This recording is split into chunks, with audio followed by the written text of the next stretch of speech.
উপদেষ্টা রিজওয়ানা হাসান ব্যক্তিজীবনে তিনি বেলার কর্ণধার, এনজিও বেলা পরিবেশ নিয়ে কাজ করেন।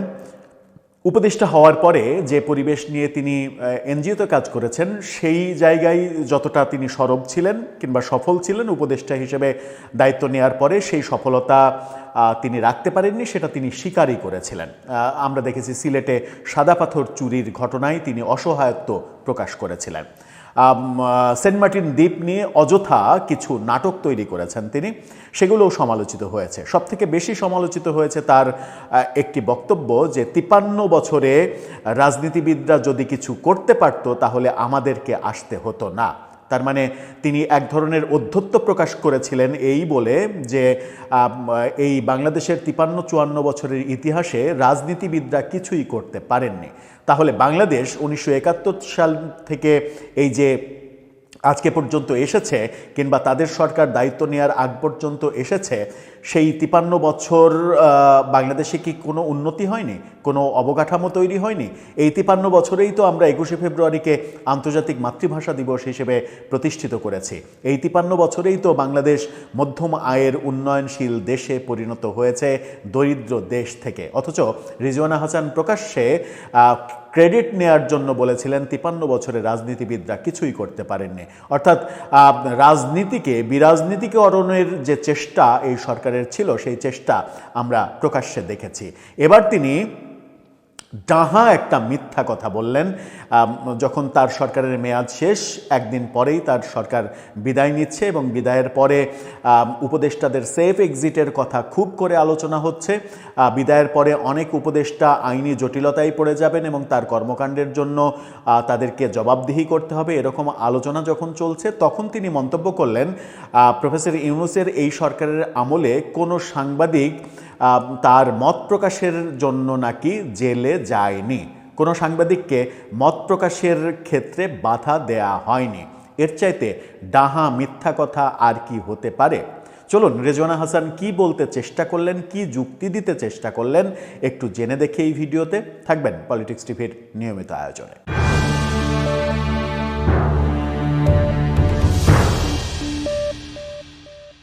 দর্শক, বলছিলাম বর্তমান সরকারের তথ্য উপদেষ্টার দায়িত্ব তিনি পেয়েছেন। পরিবেশ উপদেষ্টা তো ছিলেনই, তথ্য উপদেষ্টার দায়িত্ব যেহেতু তিনি পেয়েছেন, সেহেতু শেষ সময়ে এসে অনেক কিছু করে ফেলছেন এরকম একটা ভাব তো থাকবেই। এবং সেই ক্ষেত্রে তার মন্ত্রণালয়ের অধীন যে ব্যাপারটা সাংবাদিকরা, সেই সাংবাদিকরা মত প্রকাশের অধিকার সম্পূর্ণ পেয়েছেন এবং মত প্রকাশের অধিকার কেড়ে নেওয়া হয়নি। এবং সাংবাদিকরা মত প্রকাশ করার জন্য কোনো ধরনের জুলুম শব্দ, যে শব্দটা খুবই জনপ্রিয়তা পেয়েছে এই সময়, জুলুম, ইনসাফ, ইনকিলাব, এই শব্দগুলো তো খুবই জনপ্রিয় হয়েছে। এবং এই শব্দগুলো কোন পন্থার রাজনীতিবিদরা এই শব্দগুলো উচ্চারণ করেন সেগুলোও আমরা খুব ভালোভাবে জানি। সেই জুলুমের শিকার কেউ হয়নি, কোনো সাংবাদিক হননি, এই কথা তিনি দেদারসে বললেন। এত সহজ, মানে সহজ সরলভাবে, এত অবলীলায় এত সুন্দর করে মিথ্যা কথা বলা যায়? তিনি কি বলছেন, ইত্তেফাকের শিরোনামটা দেখে নিন। তিনি বলছেন, অন্তর্বর্তী সরকারের সময় মত প্রকাশের জন্য কোনো সাংবাদিককে জেলে যেতে হয়নি। প্রশ্ন হচ্ছে, তাহলে আনিস আলমগীর জেলে কেন? তাহলে মঞ্জুরুল আলম পান্না জেলে গিয়েছিলেন কেন? কেন বেসরকারি বিভিন্ন সংস্থা থেকে বলা হচ্ছে যে অন্তত 300 সাংবাদিককে বিভিন্নভাবে মিথ্যা মামলায় জেলে নেওয়া হয়েছে? এখন মানে ফারজানা রূপা, শাকিল আহমেদ, মোজাম্মেল বাবু সহ অন্যরা, শ্যামল দত্ত, তারা জেলে কেন? তারা কি মানে শ্যামল দত্তরা কি বাংলাদেশের এই জুলাই আগস্ট আন্দোলনে কোনো হত্যাকাণ্ড করেছে? তারা গিয়ে কাউকে মেরেছে? ধরে নিলাম তারা সবাই অপরাধী, কিন্তু অপরাধী হলে তো মানে একজন হত্যা মামলার আসামিরও জামিন পাওয়ার অধিকার রয়েছে। তারা যদি কোনো মানে গত সরকারের কোনো পারপাস সার্ভ করে থাকে, অভিযোগ তো ওইটাই যে গত সরকারের পারপাস সার্ভ করেছে, তো পারপাস সার্ভ যদি করে থাকে সেটা কি এমন মামলা যে সেই মামলায় জামিন হবে না? তাদের জামিন আটকে দিয়ে রাখা হয়েছে কেন? কেন আদালতকে প্রভাবিত করে তাদেরকে জামিন দেওয়া হলো না? এই প্রশ্নের উত্তর কি তিনি দিতে পারবেন? তিনি কি বলছেন চলুন একটু জানি। অন্তর্বর্তী সরকারের সময় মত প্রকাশের জন্য কোনো সাংবাদিককে জেলে যেতে হয়নি। তিনি বলেন যে অন্তর্বর্তী সরকারের সময় কাউকে জেলে যেতে হয়নি। সাংবাদিক আনিস আলমগীর ও মঞ্জুরুল আলম পান্নাকে মত প্রকাশের জন্য জেলে যেতে হয়নি। রাষ্ট্রযন্ত্রের কাছে নিশ্চয়ই ভিন্ন কোনো তথ্য ছিল। তো রাষ্ট্রযন্ত্র তো আপনি নিজেও, আপনি যেহেতু কনফিডেন্টলি বলছেন যে তাদেরকে মত প্রকাশের জন্য জেলে যেতে হয়নি, তাহলে আপনাকে তো বলতে হবে যে তাদেরকে কেন জেলে যেতে হয়েছিল, কোন রাষ্ট্রদ্রোহী অপরাধে তাদেরকে জেলে যেতে হয়েছে, এবং সেটা সন্ত্রাস দমন আইনে, সন্ত্রাস দমন আইনের ক্ষেত্রে কি কাজ করেছেন, কি সন্ত্রাসী কর্মকাণ্ড করেছেন, রাষ্ট্রের বিরুদ্ধে কি কর্মকাণ্ড তারা করেছেন, সেগুলো তো পরিষ্কার করার দায়িত্ব আপনারই, যেহেতু মত প্রকাশের স্বাধীনতা রয়েছে বলছেন। আবার আমরা দেখেছি যে মোস্তফা সরোয়ার ফারুকীকে প্রশ্ন করার জন্য 3 জন সাংবাদিকের চাকরি চলে গেছে 3টা চ্যানেল থেকে। তো সেই ঘটনা তো মানে উগান্ডা সরকারের ক্ষেত্রে হয়নি, বাংলাদেশ সরকারের ক্ষেত্রেই হয়েছে, এবং একজন উপদেষ্টাকে প্রশ্ন করার জন্য চাকরি গিয়েছে চ্যানেলের। সেই ক্ষেত্রে আবার প্রেস উইং থেকে বলা হয়েছে, কিংবা মোস্তফা সরোয়ার ফারুকীর পক্ষ থেকে দাবি করা হয়েছে যে এটা সরকার করেনি, চ্যানেল তাদের নিজে থেকে করেছে। তো চ্যানেল নিজে থেকে করে কেন? চ্যানেল তো ভয়েই করে, মবের ভয়ে করে, আপনাদের ভয়ে করেছে, এটা করেছে, তো সেগুলো তো মিথ্যা হয়ে যায়। তিনি বলছেন অন্তর্বর্তী সরকারের দায়িত্ব নিয়ে তিনি বলেছেন 18 মাসের সফলতা বা ব্যর্থতা বলার কিছু নাই, আমি আমার সর্বোচ্চ চেষ্টা করেছি, জনগণ মূল্যায়ন করবে। জনগণ মূল্যায়ন করবে, এটা একটা ভালো কথা যে জনগণ মূল্যায়ন করবে। তিনি যখন এই কথা বলছেন তখন আজকে প্রেস সচিব এই শেষ বেলাতে এসেও তিনি বলছেন যে এই সরকার আইন শৃঙ্খলা রক্ষা, অর্থনীতি, পররাষ্ট্রনীতি এই 3 ক্ষেত্রে পুরোপুরি সফল। আমাদের সরকারের প্রেস সচিব তিনি বলছেন আইনশৃঙ্খলা, পররাষ্ট্রনীতি এবং অর্থনীতি এই 3 ক্ষেত্রে সরকার পুরোপুরি সফল, এই 3 ক্ষেত্রে কোনো ব্যর্থতা নেই, এবং বলছেন পুরো সরকারের সফলতার ক্ষেত্রে তিনি 90% সরকার সফল হয়েছে।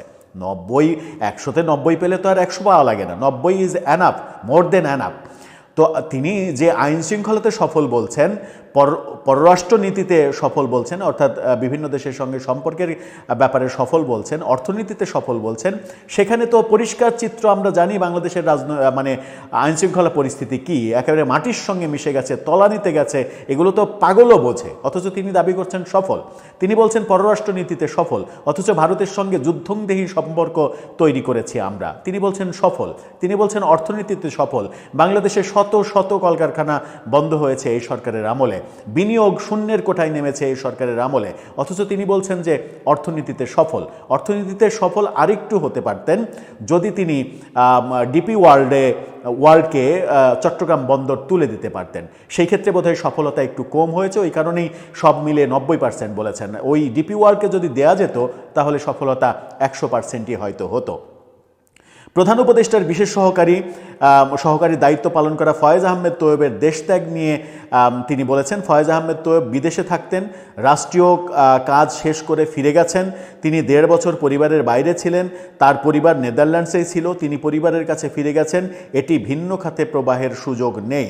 অবশ্যই ভিন্ন খাতে প্রবাহের সুযোগ নেই, তিনি বিদেশে গেছেন, তিনি আবার মানে ফিরে আসলেই ভালো হয়, তিনি এই যে নতুন সরকারের শপথের দিন উপস্থিত থাকলে ভালো হয়, এবং সেদিন তো তথ্য প্রযুক্তির অনেক কাজ রয়েছে, শপথের ব্যাপারগুলো টেলিভিশনে সরাসরি প্রচার করতে হবে, বিভিন্ন অনলাইন সাইটে প্রচার করতে হবে, তথ্য মানে প্রযুক্তি মন্ত্রণালয়ের তো অনেক কাজ রয়েছে, সেই কাজের দায়িত্বে নিশ্চয়ই নতুন সরকার আসার আগ পর্যন্ত সেই দায়িত্ব পালন করার জন্য তিনি নিশ্চয়ই দেশে আসবেন, এবং তিনি মানে তার বিরুদ্ধে নগদে দুর্নীতি, মানে তার মন্ত্রণালয়ে দুর্নীতি, সর্বশেষ বেলায় গ্রামীণ ফোনকে তরঙ্গ বরাদ্দ দেওয়ার ক্ষেত্রে যে টেন্ডার না করে তরঙ্গ বরাদ্দ দেওয়া, এই দুর্নীতি, মোবাইল খাতে অস্থিরতা সহ বিভিন্ন নিয়োগ বাণিজ্য মন্ত্রণালয়ে অন্তত 500-600 কোটি টাকার দুর্নীতির যে অভিযোগগুলো বিভিন্নজন করছেন, সেই অভিযোগগুলোর জবাব তিনি নিশ্চয়ই সাহসিকতার সঙ্গে দেবেন, এবং নিজেকে মানে কথাই যেমন বলছেন যে জীবনে কখনো 1 টাকার দুর্নীতি করিনি, সেটা আমার মনে হয় যে মানে প্রমাণ করে দেবেন, এবং মানুষ যারা সমালোচনা করছে তাদের মুখে ছাই ফেলে দেবেন যে এই দেখো প্রমাণ করে দিলাম, এই অভিযোগগুলো খণ্ডন করে, তোমরা যদি আদালতে মামলা দাও আমি মামলা ফেস করে আদালত প্রমাণ করে দেবে যে আমি দুর্নীতিবাজ নই। দেশে থেকেই তো সেটা করতে হবে। নেদারল্যান্ডসে চলে গেলে নেদারল্যান্ডসের সঙ্গে যদি আমাদের প্রত্যর্পণ চুক্তি না থাকে তাহলে তো আর তাকে ফেরত আনা সম্ভব হবে না। যেখানে ভারতের সঙ্গে প্রত্যর্পণ চুক্তি থাকা সত্ত্বেও আমরা শেখ হাসিনাকে ফেরত আনতে পারছি না, সেখানে নেদারল্যান্ডস থেকে তাকে ফেরত আনা কিভাবে সম্ভব হবে? সেটা তো একটা বড় বিষয়।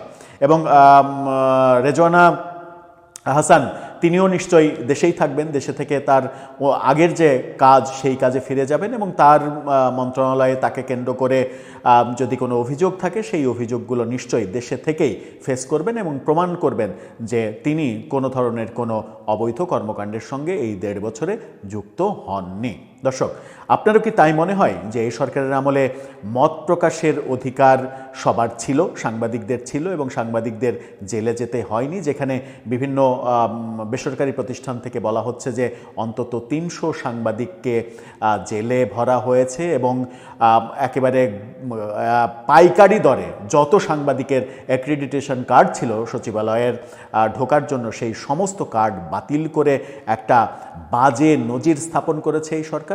দর্শক, আপনার মতামত জানিয়ে লিখতে পারেন আমাদের কমেন্ট বক্সে।